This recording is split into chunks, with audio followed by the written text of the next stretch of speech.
అవకాశాలు లేవు.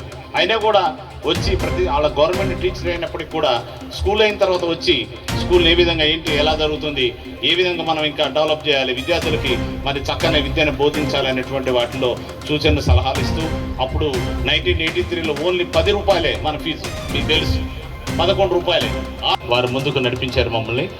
కాబట్టి వారు చేసినటువంటి కోఆపరేషన్ కోఆర్డినేషన్ మేము మరవలేంది. ఆ విధంగా చెప్పాలంటే తర్వాత మాట్లాడాల్సి వస్తే అప్పుడు చెప్పేవాడిని. ఒక చిన్న బ్రీఫ్ నోటే ఉంది. మా హృదయాల్లో మీరు ఉన్నారని తెలియజేస్తున్నాం. ఉన్నారు, అందువల్ల కూడా మీరంతా మంచి పొజిషన్ ఉండాలంటే చిన్న స్కూల్ లైవ్లో లేకపోతే ఎన్నో స్కూల్స్ లైవ్లో లేకుండా పోయినాయి. ఎస్పెషల్ కోవిడ్ టైంలో ఎన్నో స్కూల్స్ నాకు తెలుసు. మా స్టేట్ యూనియన్ వాళ్ళు మెసేజ్ పెడుతుంటే తెలుస్తుంది మాకు. కొంతమంది స్కూల్స్ని ఓల్డ్ ఫారం, కొంతమంది పేరెంట్స్ని పేర్లు ఇప్పుడు రావట్లేదు, సడన్గా చెప్పన్నారు కాబట్టి చాలామంది పేరెంట్స్ పేర్లు రావట్లేదు.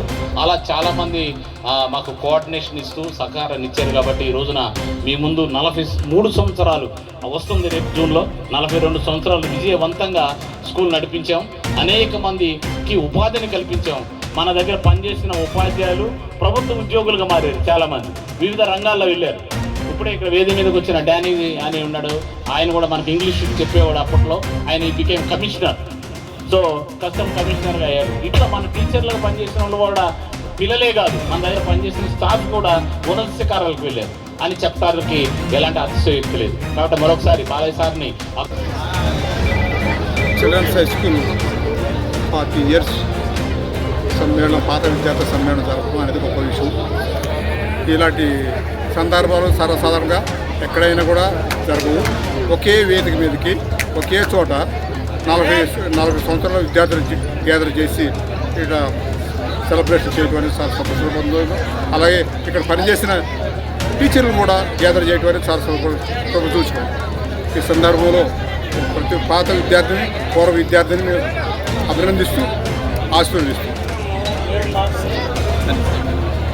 చిల్డ్రన్ స్కూల్లో ఇక్కడ తూప్రాన్లో ఏర్పాటు చేసి 40 సంవత్సరాలు పూర్తయిన సందర్భంలో మరి ఇప్పటికీ 40 సంవత్సరాలు పూర్తి చేసుకుంటున్నా అన్నప్పుడు మరి ఏ రోజైతే పాఠశాల ప్రారంభమైందో అప్పటి నుంచి కూడా విద్యార్థులందరూ కూడా తాటి మీదకి వచ్చిన గ్రూప్ క్రియేట్ చేసి మరి సార్ ద్వారా పర్మిషన్ తీసుకొని మేము అందరం కూడా ఒక వేదిక మీదకి వచ్చి సెలబ్రేట్ చేసుకుంటాం సార్ అని, సార్ ఆశీర్వాదం కోసం మరి అన్ని రంగాల్లో ఉన్నటువంటి పూర్వ విద్యార్థులు మరి ఈరోజు వరకు మొన్నటి జూనియర్స్ వరకు అందరూ కూడా వివిధ రంగాలలో మరి వాళ్ళు ఉన్నటువంటి ఉద్యోగాలు కానీ వాళ్ళు ఉన్నటువంటి విద్యా పరిస్థితులు కానీ అవన్నీ కూడా ఒక్క తాటి మీదకి తీసుకొచ్చి సార్ దగ్గరికి వచ్చి మరి అందరం కూడా ఒక చోట సెలబ్రేట్ చేసుకోవాలని ఆలోచన చేయడం జరిగింది.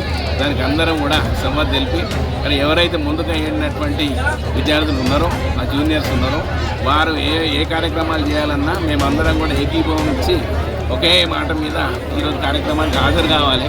మరి ఈరోజు ఇచ్చినటువంటి డేటు చాలా కార్యక్రమాలు ఈరోజు ఎక్కువ పెళ్ళిళ్ళు ఉన్నాయి, అట్లాంటివి అన్నీ వదిలిపెట్టి కూడా ఎక్కడెక్కడి నుండో అందరూ మరి ఇక్కడికి రావడం జరిగింది. చాలా సంతోషం. ఇంత మంచి కార్యక్రమం నిజంగా సార్ చెప్పినట్టు ఇట్లాంటి కార్యక్రమం 40 సంవత్సరాల విద్యార్థులు ఒక చోటికి రావడం చాలా అరుదు. అలాంటిది ఇక్కడ నిర్వహించుకోగలిగినామంటే మా సార్ యొక్క ఆశీర్వాదం భవిష్యత్తులో కూడా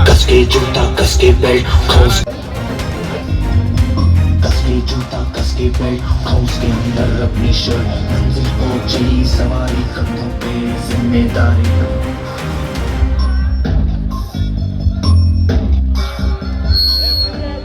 స్థాయికి దట్ ఈస్ మంత్రం. ఇంకేం మంత్రం లేదు. 40 సంవత్సరాలు నడపడ కారణం ఏంటంటే అది ఒకటే మంత్రం, ఇంకేమీ లేదు. మీరంతా ఉన్నత శిఖరాల్లో ఉన్నారు, ఒబిడియంట్గా ఉన్నారు, క్రమశిక్షణలో ఉన్నారు, ఏంటి చెప్పినట్టు విన్నారు. ఎన్ని దెబ్బలు కొట్టినా కూడా పనిష్మెంట్కి ప్యాంట్ వచ్చి కంప్లైంట్ ఇచ్చాడు. కానీ ఇప్పుడు పరిస్థితి ఏంటంటే ఒక దెబ్బ కొడితే చాలు ఈవినింగ్ వచ్చేస్తారు ఆఫీస్.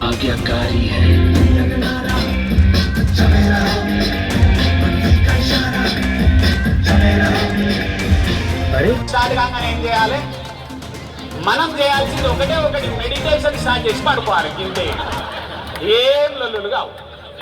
నోరు జారకండి, మాట జారకండి. ఇది లీడర్షిప్ లో మొట్టమొదటిది. లాస్ట్ పాయింట్ చెప్పి క్లోజ్ చేస్తా. లాస్ట్ ఇంపార్టెంట్, అందరు మిస్ అవుతున్నారు.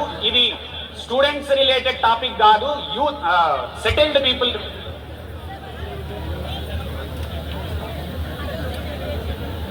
Final point, as a motivational స్పీకర్గా, ఫైనాన్షియల్ కన్సల్టెంట్గా నేను కోచింగ్ ఇచ్చేది మీకు. నేను బక్కగా కనబడుతున్నా, 60 కేజీలకు దాటలేనండి నా లైఫ్లో. 58, 59, 60 టచ్ కాగానే మళ్ళీ కింద పడుతుంది. అది నిన్న రాత్రి కొలుసుకున్నా 59 ఉంది. ఇది ఇంతకు ఎక్కువ పెరగలేను. ఇంటికి పోగానే ఏమంటారు తెలుసా, వచ్చినావా అంటది. ఎందుకంటారు తెలుసా, వీడు రోజు బయట తిరిగి వస్తాడు, నేను ఇంట్లో ఏడుస్తున్నానా మీ ఫీలింగ్. నువ్వు ఏమనకుండా ఏమనాలి తెలుసా, ఇట్లా అనాలి, అంతేగా కూడా అనకు. ఏం చూడను, ఏం సపరేట్ దొబ్బేము, షాలు నేను కొనుక్కుంటాను, పైసలు ఇస్తాను, నువ్వు ఇచ్చే నేను పీకుడు షాలు. ఎవరికి కావాలి షాల్స్? మస్తు ఉన్నాయి ఇంట్లో. ఇప్పుడు నేను షాప్ పెట్టుకోవాలి, కానీ వచ్చిన ఇంట్లో నాకు ఏం చేసుకోవాలా? ఫైనల్ చిన్న స్టోరీ చెప్పి క్లోజ్ చేస్తా. రాముడు, శ్రీరాముడు అయోధ్యలో ఉన్నంత కాలం యువరాజు రాముడు అన్నారు. ఆ తర్వాత ఏమైంది తెలుసా, మందర పుల్ల పెట్టింది. మందర కైకేయి చెవులో ఒక పుల్లేసింది. ఏంటంటే నీ కొడుకు. అంతేకాకుండా మీరు అన్నట్టుగా ఈ సభాముఖంగా ఈ వీటికి సంబంధించి ఒక ఫండ్